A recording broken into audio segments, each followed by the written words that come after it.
வணக்கம் எல்லாருக்கும். நான் இப்போ சொல்ல போகிற விஷயம் வந்து கணவன் மனைவியா சந்தோஷமாக இருக்கணுமெண்டா இதுவும் ஒரு டிப்ஸ்.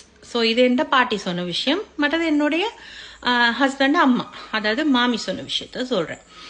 இப்போ வைஃப்னு சொன்னால் இப்போ இன்னைக்கு வந்து அந்த முந்தி காலத்தில் மாதிரி இல்லை தானே. முந்தி காலத்தில் இருக்கிறவங்களோட இதெல்லாம் வித்தியாசம். அந்த காலத்தில் வந்து வேலைக்கு போகாதவங்க வீட்டில் இருந்தனால அவங்க வந்து என்னண்டா காலையில் எலும்பி வீடெல்லாம் நல்லா அழகாக க்ளீன் பண்ணி சாம்பிராணி போட்டு, இப்போ ஹஸ்பண்ட் வேலைக்கு போகிறான்னு சொன்னால் டீயோ கோப்பையோ கொடுத்து, காலை சாப்பாடு செஞ்சு கொடுத்து, பகல் சாப்பாடு செஞ்சு கொடுத்து, கட்டி இந்தாங்க போங்கன்னு வழி அனுப்பி எல்லாம் செஞ்சு வீட்டில் இருந்து ஃபுல்லாக வீட்டெல்லாம் க்ளீன் பண்ணி, பிறகு ஹஸ்பண்ட் வாரான்னு சொன்னால் பிள்ளைகளெல்லாம் குளிப்பாட்டி வச்சு சிறிய பிள்ளைகளுக்கு சாப்பாடுலாம் கொடுத்து, அதுக்கு ஒரு ஹஸ்பண்ட் வந்து வரவேற்று, அதுக்கு பிறகு அவருக்கு டீயை கொடுத்து இரவு சாப்பாடுலாம் செஞ்சு உடுப்பெல்லாம் மாற்றி அவங்களும் நல்லா குளிச்சு நல்லா அப்படியெல்லாம் இருப்பாங்க, ரைட்? ஸோ இப்போ நான் சொல்ல போகிறது வந்து வேலைக்கு போனாலோ போக இல்லாட்டியும் டசன்ட் மேட்டர், சரியா? வேலைக்கு போறவங்களும் இதை செய்யலாம், நினைச்சா செய்யலாம், சரியா? இப்ப அப்படி செஞ்சாதான் உங்களோட குடும்ப வாழ்க்கை சந்தோஷமா இருக்கும். ஈஸியா இருந்தா முடியாது, கஷ்டப்படணும், எதுக்கும் கஷ்டப்படணும். ஈவன் குடும்ப வாழ்க்கை சந்தோஷமா இருக்கிறதுனால கஷ்டப்படணும்.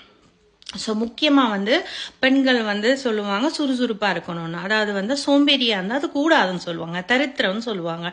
எங்களோட பாட்டி ஆச்சின்னு தான் சொல்றது. ஆச்சி எங்களோட பாட்டியும் சொல்லுவா, எங்களோட ஹஸ்பண்ட் அம்மாவும் சொல்றது. அதாவது ஒரு பொம்பளைன்னு சொன்னா சுறுசுறுப்பா வீட்டுல வந்து எல்லாமே வந்து நல்ல அழகா குடகுடன் செய்யறவங்களா இருக்கணுமா. அப்படி இருந்தாதான் ஹஸ்பண்டுக்கு பிடிக்கும். இதே சோம்பேறித்தனமா தூங்கி எழும்புனா வீட்டுக்கு தரித்திரம்னு சொல்லுவாங்க. அது உண்மைதான், அது சொல்றது மீனிங் அதுதான், சரியா? இன்னைக்கு நிறைய பெண்கள் என்னண்டா அந்த ஒரு நைட்டி ஹோல் டே இருக்கும். காலையில் எழும்புனது நைட் வரைக்கும் அப்படியே ஃபுல்லா இருப்பாங்க. அதாவது காலையில அந்த ஹஸ்பண்டை வந்து அவங்க வேலைக்கு வழி அனுப்புறாங்களோ ஐ டோன்ட் நோ, சரியா? கூட வந்து படுத்திருக்கிறது, அதுக்கு பிறகு வார நேரம் அதே நைட்டியோட. அப்ப எந்த ஹஸ்பண்டுக்கு தான் பிடிக்கும்?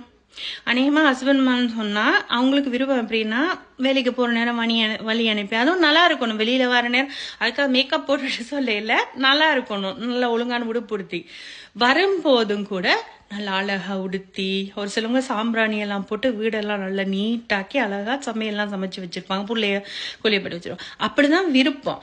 ஏன்னா மனசுக்கு நல்லா இருக்கும். ஏன்னா அவங்க ரொம்ப டென்ஷனா இருந்து வெளியில இருந்து வீட்டுக்கு வராங்கன்னு, வீட்டுக்கு வரும்போது அப்ப நாங்களும் வந்து ஒரு தரித்திர லுக்ல நின்றோம்னு சொன்னா அவங்களுக்கு எரிச்சல் அந்த எரிஞ்சு விழுவாங்க. ஸோ அதுதான் மெயின் ரீசன் வந்து அந்த சண்டை வர்றதுக்கு காரணம், சரியா? ஸோ அழகா இருக்கிற ஒரு உடுப்புனாலும் வடிவா உடுத்தி வாங்க, என்ன குளிக்கிறீங்க, இன்னைக்கு வேலை எப்படி இருந்துச்சு, நல்லா இருந்துச்சா, இன்னைக்கு டே எப்படி இருந்துச்சு, அப்படி கேட்டு உட்காந்து கதைக்கும் போது புருஷனுக்கு நல்லா இருக்கும். சில அநேகமான வைஃப் மேல என்னன்னா போன்ல இருப்பாங்க, அதுவும் பிடிக்காது.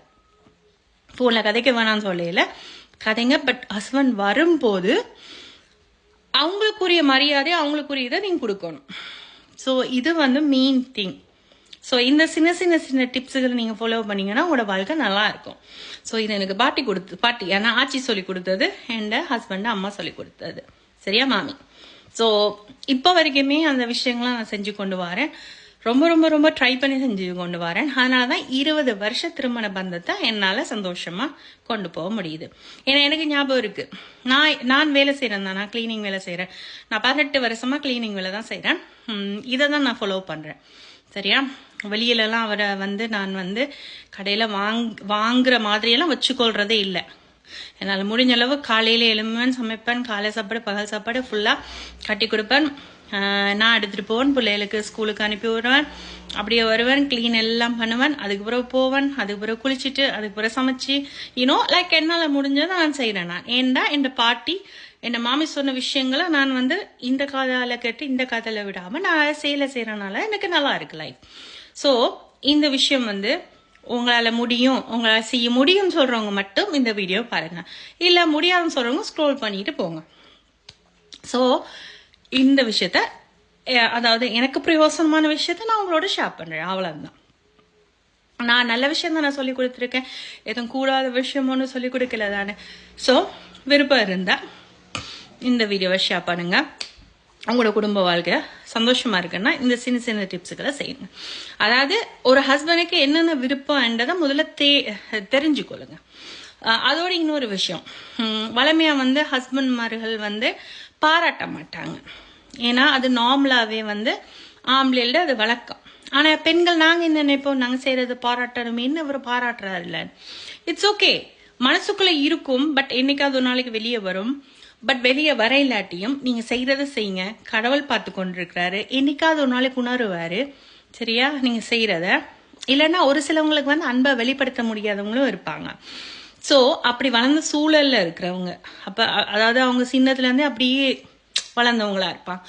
ஸோ அதனால நீங்க உங்களோட குடும்பத்துக்கு நல்லதை செஞ்சு கொண்டு போங்க. ஏன்னா இது உங்களோட குடும்பம், நீங்க நல்லா இருக்கணும், உங்களோட குடும்பம் நல்லா இருக்கணும்னு நீங்க நினைக்கிறீங்க.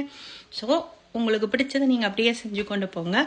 கடவுள் பார்க்கிறாரு, நல்லா ஆசீர்வதிப்பாரு. ஓகே, அது பாராட்டுற ஹஸ்பண்டோ பாராட்ட இல்லாத ஹஸ்பண்டோ செய்யறத செய்யுங்க. நன்றி, வணக்கம்.